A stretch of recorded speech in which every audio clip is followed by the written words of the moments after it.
রাতে চিকিৎসার জন্য যুক্তরাজ্য যাচ্ছেন খালেদা জিয়া। ৭ বছর পরে হিথ্রো বিমানবন্দরে দেখা হবে মা ছেলের। ভর্তি হবেন লন্ডন ক্লিনিকে। অবশেষে দেশে পৌঁছালো ভারতে আটক ৯০ জেলে ও নাবিক। রোববার আন্তর্জাতিক সমুদ্র সীমায় তাদের হস্তান্তর করা হয়। রাজধানী সহ দেশের বিভিন্ন এলাকায় ভূমিকম্প অনুভূত। উৎপত্তিস্থল চীন নেপাল সীমান্তে। রিক্টার স্কেলে মাত্রা ছিল ৭.১। তিব্বতে নিহত ৩।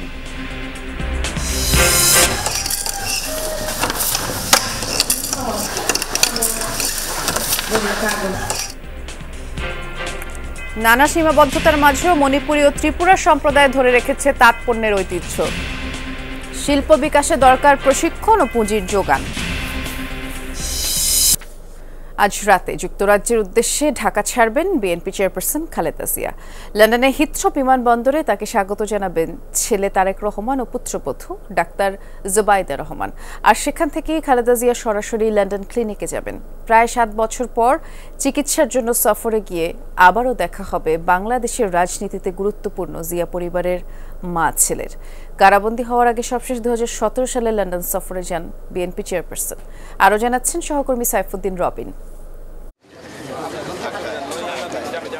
দীর্ঘদিন ধরে হৃদরোগ, লিভার, ফুসফুস, কিডনি, আর্থাইটিস, ডায়াবেটিস সহ বিভিন্ন জটিলতায় ভুগছেন বিএনপি চেয়ারপারসন খালেদা জিয়া। এসবের মধ্যে লিভার, কিডনি ও হৃদরোগকে সবচেয়ে ঝুঁকির কারণ মনে করেন তার চিকিৎসকরা। শেখ হাসিনার আওয়ামী লীগ সরকারের আমলে বারবার বিদেশে নিয়ে চিকিৎসা করানোর ইচ্ছা ও চেষ্টা করলেও তা পারেনি পরিবার। অনেকটা বাধ্য হয়ে বিদেশ থেকে ডাক্তার এনে পোর্টো সিস্টেমেটিক অ্যানাস্টোমোসিসের মাধ্যমে দেয়া হয় লিভারের চিকিৎসা। তখনও যুক্তরাষ্ট্র, যুক্তরাজ্য বা জার্মানির হাসপাতালে চিকিৎসার জন্য ভর্তির সুপারিশ করেছিল মেডিকেল বোর্ড। কিন্তু শেষ ৪.৫ বছরে অজুহাত দেখিয়ে তা এড়িয়ে গেছে আওয়ামী লীগ সরকার, যেটিকে রাজনৈতিক প্রতিহিংসা হিসেবেই অভিযোগ করে আসছিলেন বিএনপি নেতারা। আমাকে জেল বা সাজার ভয় দেখিয়ে কোনো লাভ হবে না। বিএনপি চেয়ারপারসনের চিকিৎসার জন্য বিদেশে যেতে বাধা হয়ে দাঁড়ায় জিয়া অরফানেজ ট্রাস্ট দুর্নীতি মামলার সাজা। ২০১৮ সালে ফেব্রুয়ারি শুরুতে কারাগারে যেতে হয় খালেদা জিয়াকে। এরপরই তার স্বাস্থ্যের অবনতির কথা জানতে থাকেন নেতা এবং পরিবারের সদস্যরা। ২ বছর পর কোভিড মহামারীর সময় আওয়ামী লীগ তাকে কারামুক্তি দিলেও শর্ত জুড়ে দেয় তিনি বাসায় থেকে চিকিৎসা নেবেন এবং বিদেশে যেতে পারবেন না। হসপিটালে ঘন ঘন যাতায়াতের যে অবস্থাটা, তা কি ইন্ডিকেট করে যে আমরা ওনার যে সঠিক চিকিৎসার যেটুকু দেওয়া প্রয়োজন সেটুকু আমরা পর্যাপ্ত দিতে পারছি না। নির্বাহী আদেশে মুক্তির পর খালেদা জিয়া হাসপাতাল থেকে ফেরেন হুইল চেয়ারে। তখন থেকেই আবাসস্থল ফিরোজা এবং হাসপাতাল এভার কেয়ারে যাওয়া আসা অনেকটা নিয়মিত হয়ে ওঠে। মেডিকেল বোর্ডের সুপারিশে ৬ বার আবেদন করা হয় বিদেশে চিকিৎসার জন্য। দলীয়ভাবে কর্মসূচিরও আয়োজন করে বিএনপি ও অঙ্গ সংগঠন, কিন্তু কোনো কিছুই টলাতে পারেনি তখনকার সরকারকে। জনগণের সবচাইতে আদরের নেত্রী, যিনি স্বাধীনতা, সার্বভৌমত্ব, গণতন্ত্রের প্রশ্নে আপোষহীন। ৫ আগস্ট গণ অভ্যুত্থানের পর মুক্ত হন খালেদা জিয়া। আইনি প্রক্রিয়ায় তার সাজা বাতিল করেন আদালত। তখন থেকেই কথা হচ্ছিল এখন আর কেন দেরি করা হচ্ছে বিদেশি চিকিৎসার জন্য।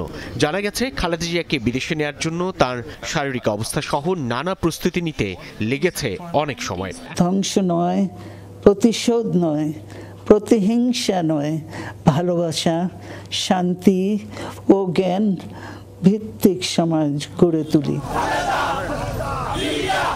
সাবেক প্রধানমন্ত্রী ও দলীয় প্রধান উন্নত চিকিৎসা নিয়ে সুস্থ হয়ে দেশে ফিরবেন, আবারও এগিয়ে নেবেন সবকিছু, এমন প্রত্যাশায় বুক বেঁধে আছে বিএনপি ও অঙ্গ সংগঠনের লাখো কর্মী সমর্থক। সংলাপ করে, আলোচনা করে গণতন্ত্র আনি কারো বিরুদ্ধে। সাইফুদ্দিন রবিন, যমুনা নিউজ, ঢাকা। আজ রাত 10টায় এয়ার অ্যাম্বুলেন্সে খালেদা জিয়া যাবেন যুক্তরাজ্যে এবং তার এই যে রাত 10টায় যে যিনি যাত্রা করবেন তার আগে যে রোড ম্যাপ সেটি প্রকাশ করেছিল বিএনপির পক্ষ থেকে। এ বিষয়ে জানাবেন আমাদের সহকর্মী তাজনুর ইসলাম। বিএনপি তো গত রাতেই একটি রোড ম্যাপ প্রকাশ করেছিল, সেই অনুযায়ী আজ কোন পথে খালেদা জিয়া বিমানবন্দরে পৌঁছাবেন সেটি জানাবেন। আর সেই হিসেব করে আসলে কোথায় কোথায় নেতাকর্মীদের ভিড় হতে পারে বলে মনে হচ্ছে? না দেখুন, আপনার প্রথম প্রশ্নের উত্তর ধরেই বলি, যেহেতু বাসভবন গুলশান 2 নম্বরের 79 নম্বর এই সড়কে এবং এখান থেকে গুলশান 2 নম্বর যে গোল চত্বর রয়েছে সেটি আসলে খুবই কাছে, এবং একই সঙ্গে সেখান থেকে রাস্তা ঘুরে বনানী কাকলী হয়ে তারপরে তো বিমানবন্দরের যে মূল সড়ক সেই সড়কটি তো রয়েছে। মূলত এই পুরো যে যাত্রা পথ, সেই পথের পুরোটা জুড়েই নেতাকর্মীদের থাকার কথা রয়েছে। বিশেষ করে ঢাকার যতগুলো ইউনিট রয়েছে, যতগুলো থানা রয়েছে, ওয়ার্ড রয়েছে, সবগুলো জায়গা থেকেই বিএনপি নেতাকর্মীরা বিকাল থেকে ভিড় জমাবেন। এবং আসলে দলের তরফ থেকে যেই ম্যাপটি প্রকাশ করা হয়েছে সেখানে যেটি মূলত বলা হয়েছে যে ইঙ্গিত দেওয়া হয়েছে কিংবা সেই নির্দেশনাটি দেওয়া হয়েছে যে কোন ইউনিটের নেতাকর্মীরা কোন অঞ্চলটাতে দাঁড়াবেন, কোনো রকমের যেন প্রতিবন্ধকতা তৈরি না করা হয়, রাস্তায় কোনো রকমের যেন জটলা তৈরি না করা হয়, সেই ব্যাপারটি যেমন বলা হয়েছে, জনভোগান্তি যেন সৃষ্টি না হয় সেটিও আসলে আলাদা করে বলা হয়েছে। তার ফলে যেটি হবে যে এই গুলশান থেকে গুলশান 2 নম্বর ঘুরে বনানী কাকলী হয়ে বিমানবন্দরের যে পুরো সড়কটি, এই পুরো সড়ক জুড়েই নেতাকর্মীদের বিপুল সংখ্যক নেতাকর্মীর ভিড় থাকবে সেটি অন্তত পক্ষে ধারণা করাই যায়। কেননা আমরা বিগত দিনেও দেখেছি বিএনপি চেয়ারপারসন খালেদা জিয়া যখনই কোনো আয়োজনে গিয়েছেন তার বাসভবন থেকে বেরিয়ে পুরো পথেই আসলে নেতাকর্মীদের এক ধরনের ভিড় থাকে। তবে বাসার সামনে আসলে সেই অর্থে সকালবেলার কোনো কার্যক্রম নেই। এখন অবধি সামনে যে সড়কটি সেটিও বেশ স্বাভাবিক রয়েছে। প্রশাসনের দায়িত্বপ্রাপ্ত লোকজন যারা তারা তাদের মতো করে দায়িত্ব পালন করছেন। সব মিলিয়ে স্বাভাবিক পরিস্থিতি এইটুকু অন্তত এখন যেহেতু সকালবেলা স্বাভাবিক পরিস্থিতিই থাকবে। ধন্যবাদ আপনাকে। রাজধানী সহ দেশের বিভিন্ন স্থানে ভূমিকম্প অনুভূত হয়েছে, তবে প্রাথমিকভাবে কোনো ক্ষয়ক্ষতির খবর পাওয়া যায়নি। মঙ্গলবার সকাল 7:05 কম্পন অনুভূত হয়। মার্কিন ভূতাত্ত্বিক জরিপ সংস্থা USGS জানিয়েছে এই ভূমিকম্পটির কেন্দ্রস্থল চীন নেপাল সীমান্তের রিক্টার স্কেলে যার মাত্রা ছিল 7.1। এর মধ্যে তিব্বতে 3 জন প্রাণ হারিয়েছেন।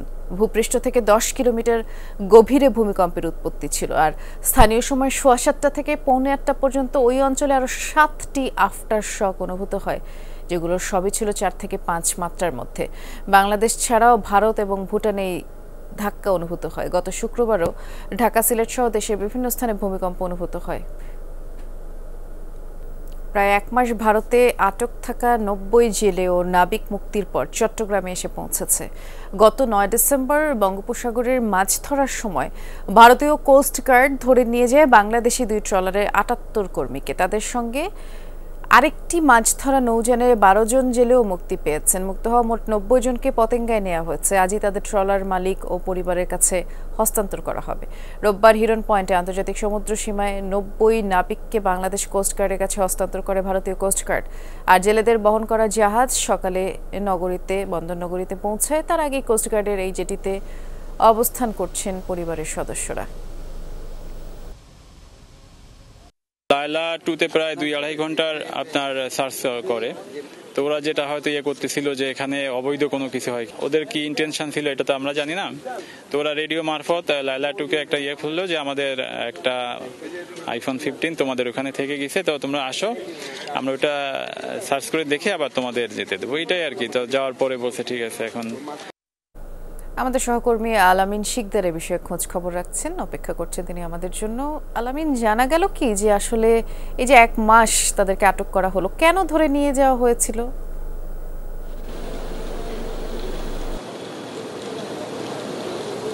আমি যতটুকু জানতে পেরেছি, আমরা 2টি বোটেরই যিনি ক্যাপ্টেন রয়েছেন তাদের সাথে কথা বলেছি, মালিক পক্ষের সাথে কথা বলেছি। যদিও এখনো কোস্টগার্ড আনুষ্ঠানিকভাবে ব্রিফিং করেনি, তবে এই যে ফিশিং বোট দুটির যে ক্যাপ্টেন ছিলেন সেই 2 জনের সাথে কথা হয়েছে। তারা যে বিষয়টি বলছেন যে তারা হিরন পয়েন্ট অর্থাৎ খুলনার যে হিরন পয়েন্ট সেখানে এবং সোয়ার্স অফ নৌ গ্রাউন্ড যেখানে আছে সেই জায়গাটিতেই অর্থাৎ বাংলাদেশের সমুদ্র সীমাতেই তারা তাদের যে ফিশিং কার্যক্রম সেই কার্যক্রমটি করছিলেন। এই সময় তাদের কাছে ভারতীয় কোস্টগার্ডের একটি শিপ আসে। সেই জায়গায় আসার পরে তাদেরকে রেডিওর মাধ্যমে বলে যে আপনারা কাছে আসেন, আপনাদেরকে চেক করা হবে। এরপরে তারা ভারতীয় কোস্টগার্ডের সদস্যরা সেই ফিশিং বোটটিতে ওঠার পরে প্রথমে আমরা যেটা জানতে পেরেছি যে প্রথমে লায়লাতে ওঠে, লায়লা 2-এ।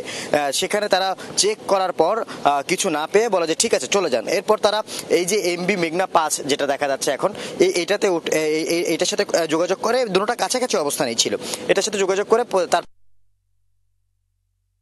ক্যাপ্টেনের ভাষ্য অনুযায়ী যাদের কাছে মাদক থাকতে পারে এই ধরনের সন্দেহে কিন্তু তারা তল্লাশি চালায়। পরবর্তীতে তারা সেখান থেকে 2টি ফিশিং বোটকে, অর্থাৎ লায়লা 2 এবং মেঘনা 5 এই দুটিকেই কিন্তু তারা ছেড়ে দেয় এবং চলে যেতে বলে। এর কিছুক্ষণ পর, অর্থাৎ ঘন্টা 2 ঘন্টা পর তারা যখন আবার ফিশিং কার্যক্রম করছিল, সেই সময়টিতে রেডিওর মাধ্যমে, অর্থাৎ তাদের প্রতিটি ফিশিং বোটই এই যে বড় ধরনের যে ফিশিং মাদার ফিশিং ভেসেল এগুলোকে বলা হয়, এই ফিশিং ভেসেল গুলোতে আসলে এসএসবি থাকে, অর্থাৎ রেডিও মাধ্যম থাকে। সেই রেডিও মাধ্যমে তারা জানায়, ভারতীয় কোস্টগার্ড জানায় যে তাদের ফিশিং বোট অর্থাৎ মেঘনা 5 মধ্যে তারা একটি আইফোন 15 ফেলে গেছেন এবং সেটা কমেনি তাঁতের শাড়ির কদর। তৈরি হচ্ছে চাদর, ওড়না, গামছা সহ নানা পণ্য। শহরে এলাকার নামি দামি শোরুমে তাঁত পণ্যের চাহিদা বাড়ছে, আর সীমাবদ্ধতার মধ্যেও মণিপুরী এবং ত্রিপুরা সম্প্রদায় এই ঐতিহ্য ধরে রেখেছে। উৎপাদন ব্যবস্থায় পরিবর্তন এসেছে, তবে শ্রমিকের ন্যায্য মজুরি নিশ্চিত হচ্ছে না। একই সঙ্গে পুঁজির যোগানো প্রয়োজন। ক্ষুদ্র মাঝারি শিল্প নিয়ে 3 পর্বের ধারাবাহিকের আজ প্রথম পর্ব দেখবেন। সহকর্মী তানফির মোর্শেদের ছবিতে রিপোর্ট করেছেন আরেক সহকর্মী রিমন রহমান।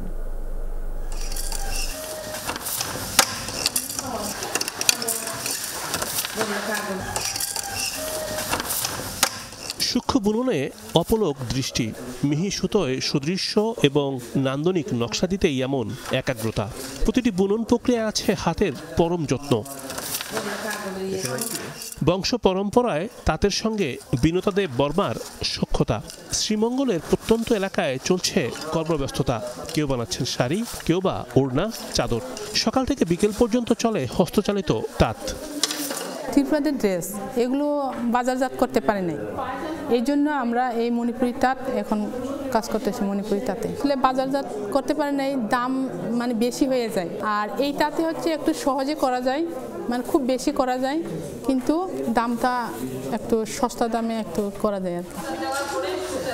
দারিদ্র্যের সঙ্গে লড়াই করে উচ্চ মাধ্যমিকে পা দিয়েছেন নম্রতা দেব বর্মা। পড়ালেখার পাশাপাশি মায়ের সঙ্গে বোনেন কাপড়, নিজেই যোগান শিক্ষার খরচ। আমরা সারাদিন কাজ করি, আর কাজ করার তুলনায় আর্থিকটা কম, আর যদি আরেকটু বেশি পেলে তাহলে ভালো হতো। একজন সারাদিন তাঁত চালিয়ে একটি মাত্র চাদর কিংবা ওড়না বুনতে পারেন। মজুরি 150 থেকে 200 টাকা। পরিশ্রমের তুলনায় মজুরি তুলনামূলক কম। কাজের তুলনায় আমরা মজুরিটা মানে কম হয়ে যায়, আর একটু মানে যদি বেশি দিতে যায় তাহলে আরো ভালো হয়ে যায় আর কি। তাঁত শিল্প এদেশের হাজার বছরের ঐতিহ্য। মূলত মণিপুরী এবং ত্রিপুরারাই এই বুনন শিল্পে বেশ দক্ষ, কিন্তু বিলুপ্তপ্রায় এই শিল্প বিকাশে দরকার সরকারি এবং বেসরকারি পর্যায়ে বিভিন্ন সহযোগিতা। বাড়ছে তাঁত পণ্যের চাহিদা। এসব পণ্যের ক্রয়াদেশ দিচ্ছে শহুরে নামি দামি ব্র্যান্ড। বাংলার ঐতিহ্যকে লালন করতেই অনেকের পছন্দ তাঁত, কিন্তু শিল্প বিকাশে দরকার পর্যাপ্ত অর্থের যোগান। দক্ষ শ্রমিকের অভাবও প্রকট। আমরা যদি ফাইন্যান্স পাই তাহলে আশা করি আমাদের এখানে যে আমাদের যে তাঁতগুলো আছে, আমাদের আরও নতুন নতুন ডিজাইনের তাঁত নিয়ে আসবো, এবং পাশাপাশি যে সুতা প্রসেস করার যেগুলো আমাদের সমস্যা, এই সুতা প্রসেসটা যদি আমাদের এখানে হয় তাহলে আমার অনেক ভালো হবে। শ্রীমঙ্গলের ঘরে ঘরে এখনো রয়েছে কোমর তাঁতের প্রচলন। চাকমা সম্প্রদায়ের পিনন, খাদি বেশ জনপ্রিয়। পাহাড়ি নারীরাই মূলত এই উৎপাদনে সম্পৃক্ত। তাঁত শিল্প বিকাশে উদ্যোগ নিয়েছে এসএমই ফাউন্ডেশন। এই শিল্পটাকে আরও উন্নত করার জন্য এই শিল্পের সাথে যারা সম্পৃক্ত আছেন, বিশেষ করে মণিপুরী সম্প্রদায়ের লোকজন যারা, আমরা ইতিমধ্যেই বিভিন্ন ব্যবস্থা গ্রহণ করেছি।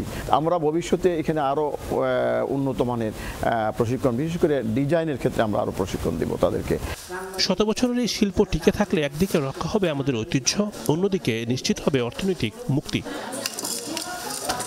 রিমন রহমান, যমুনা নিউজ, ডলুছড়া, শ্রীমঙ্গল। রাজধানীর পুরানা পল্টন এলাকায় একটি বাণিজ্যিক ভবনে অগ্নিকাণ্ডের ঘটনা ঘটেছে। সকাল 9টা নাগাদ আগুন লাগে। মানিকগঞ্জ হাউস নামের একটি ভবনে এই অগ্নিকাণ্ড ঘটেছে।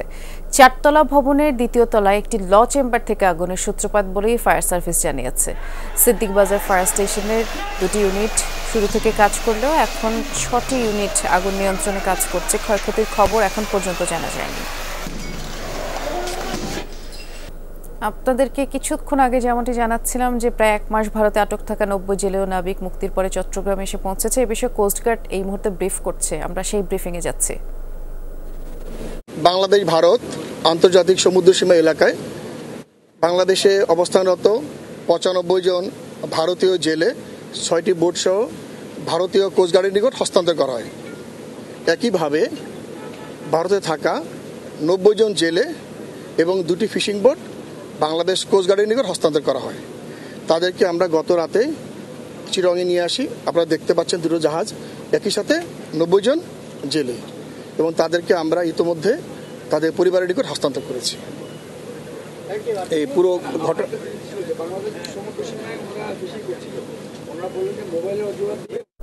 যেমনটি জানাচ্ছিলাম বিরতিতে যাবার আগে রাজধানী পুরানা পল্টনের মানিকগঞ্জ হাউস নামের একটি ভবনে অগ্নিকাণ্ডের ঘটনা ঘটেছে। আমাদের সহকর্মী আশিক মাহমুদ সেখানে আছেন। আশিক, যেমনটি আমরা জানলাম যে ইতোমধ্যে 7টি ইউনিট যোগ দিয়েছে, 9টা নাগাদ খুব সম্ভবত অগ্নিকাণ্ডের ঘটনা ঘটেছে। কোত্থেকে আগুনের সূত্রপাত, এই মুহূর্তে সেখানকার অবস্থা কেমন দেখছেন, বিশেষ করে আগুনের ভয়াবহতা কেমন দেখছেন?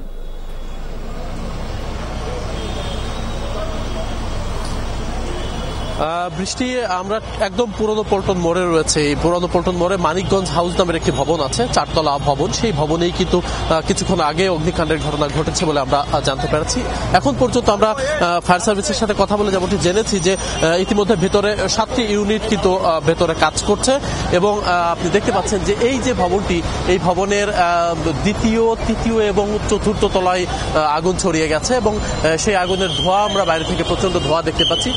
এখন বাইরে থেকে খুব একটা আগুন আমরা দেখতে না পেলেও প্রচন্ড ধোঁয়া দেখতে পাচ্ছি। আমরা এখানে এসে যারা এই ভবনে আসলে বেশিরভাগ ভবনেই, পুরো ভবনটিতেই নিচতলায় অ্যাপেক্সের শোরুম রয়েছে এবং উপরে আইনজীবীদের চেম্বার, অর্থাৎ এখানে আইনজীবীরা তাদের অফিসিয়াল কার্যক্রম করে থাকেন। সেক্ষেত্রে ধারণা করছি আমরা যে যেহেতু আইনজীবীদের চেম্বার, সেখানে প্রচুর নথিপত্র থাকে, আইনজীবীদের প্রচুর বই এবং প্রচুর মামলার নথিপত্র সেখানে থাকে। সেই নথিপত্র এবং অগ্নিকাণ্ডের কারণে কিন্তু প্রচন্ড ধোঁয়া হচ্ছে।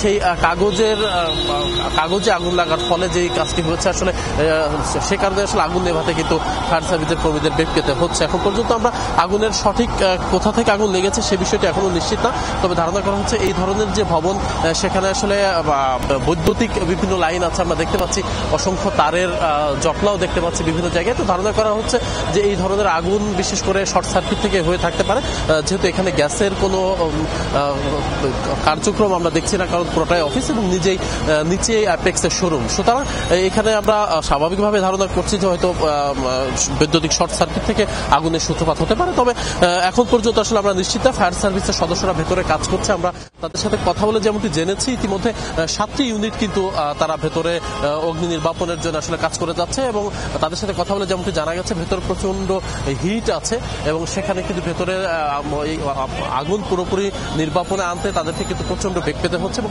আমরা দেখতে পাচ্ছি তারা প্রাণপণ চেষ্টা চালিয়ে যাচ্ছে যত দ্রুত সম্ভব আগুন পুরোপুরি নিয়ন্ত্রণে আনার। আগুন বাইরে থেকে যদিও দেখা না গেলেও কিন্তু ভেতরে প্রচন্ড ধোঁয়া বের হচ্ছে, তাতে বোঝা যাচ্ছে যে ভেতরে আগুনের তীব্রতা রয়েছে। সব মিলিয়ে আসলে আমরা হয়তো ফায়ার সার্ভিসের সদস্যরা যদি খুব অল্প সময়ের মধ্যে আগুন পুরোপুরি নিয়ন্ত্রণে আনতে পারে, সেক্ষেত্রে হয়তো তাদের সাথে পরবর্তীতে জানতে পারবো। তবে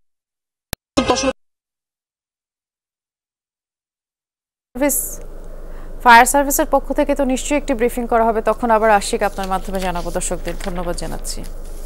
রাজনৈতিক প্রপাগান্ডা ছড়ানো থিঙ্ক ট্যাঙ্কের সাথে যুক্ত ব্রিটিশ সরকারের দুর্নীতি দমন মন্ত্রী টিউলিপ সিদ্দিকের ভাই বোন।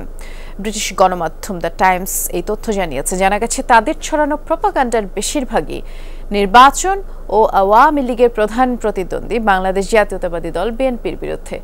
গেল বছর ফেসবুকের মালিক প্রতিষ্ঠান মেটাও এমন একটি ভুয়া অ্যাকাউন্টের তথ্য জানিয়েছিল। বিনামূল্যে ফ্ল্যাট ইস্যু নিয়ে গেল কদিন ধরেই চাপে রয়েছেন টিউলিপ। এর মধ্যেই আবার তার ভাই বোনদের এই প্রপাগান্ডা বিষয়ক থিঙ্ক ট্যাঙ্কের সাথে জড়িত থাকার বিষয়টিও সামনে এলো, জানিয়ে নতুন করে চাপ বাড়ছে। এরই মধ্যে তার বিনামূল্যে ফ্ল্যাট পাওয়ার বিষয়টি তদন্ত শুরু করতে যাচ্ছে ব্রিটিশ সরকার।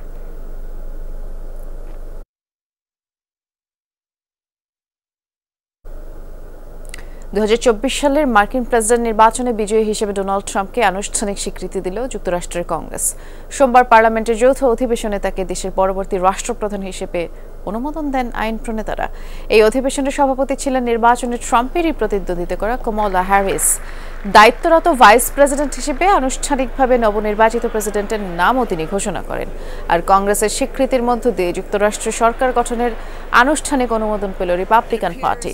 গত 5 নভেম্বর অনুষ্ঠিত নির্বাচনে ডেমোক্র্যাট প্রার্থী কমলা হ্যারিসকে হারিয়ে প্রেসিডেন্ট নির্বাচিত হন ডোনাল্ড ট্রাম্প। আগামী 20 জানুয়ারি ওভাল অফিসের দায়িত্ব গ্রহণ করবেন তিনি।